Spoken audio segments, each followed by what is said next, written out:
কি নির্মম নিষ্ঠুর নিয়তি, আকাশ ছোঁয়া দম্ভ আর অতিমাত্রার আত্মবিশ্বাসী কাল হলো ইতিহাস ঋদ্ধ দলটির। অথচ শুরুটা ঠিকই ছিল। বাংলাদেশ সৃষ্টির আগে যে দলটির উন্মেষ ও বিকাশ, তার বিলুপ্তি হলো কেবল একজন ব্যক্তির অতিরিক্ত অমানবিকতা, ক্ষমতালিপ্সা আর দুর্নীতি দুঃশাসনের কারণে। ইতিহাস বলছে ১৯৪৯ সালে টিকাটুলির রোজ গার্ডেনে যে রাজনৈতিক বন্দোবস্তের উন্মেষ ঘটেছিল তাকে ১৯৭৫ সালে গলা টিপে হত্যা করে শেখ মুজিব। পূর্ব পাকিস্তান আওয়ামী মুসলিম লীগ নামটি কেটে ছেঁটে সেটি হয়ে যায় বাংলাদেশ আওয়ামী লীগ। মূলত সেদিন থেকেই মুজিবের হাতে ক্ষতবিক্ষত হয় মজলুম জননেতা মাওলানা ভাসানীর হাতে গড়া এই দলটি। মাঝখানে রাষ্ট্রপতি জিয়াউর রহমান দেশে বহুদলীয় গণতন্ত্র প্রতিষ্ঠা করলে ফের রাজনীতির সুযোগ পায় আওয়ামী লীগ।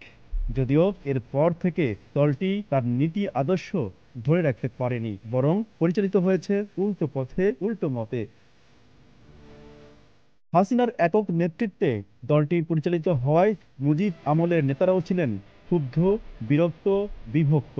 দেশ ও জনগণের প্রত্যাশার বাইরে গিয়ে হাসিনা দলটিকে ব্যবহার করলেও মুখ ফুটে তার প্রতিবাদ করতে পারেননি কেউই। ফলে ধীরে ধীরে রাজনৈতিক দানবে পরিণত হয় আওয়ামী লীগ, আর ফ্যাসিস্ট হয়ে ওঠেন শেখ হাসিনা। অবশেষে ২৪-এর বিপ্লবে পতন হয় ফ্যাসিস্ট আওয়ামী লীগের, আর গণহত্যার দায়ে নিষিদ্ধ হওয়ার পর এখন দলটির আশ্রয় জুটেছে ইতিহাসের আস্থা খুঁড়ে। Z news, Dhaka.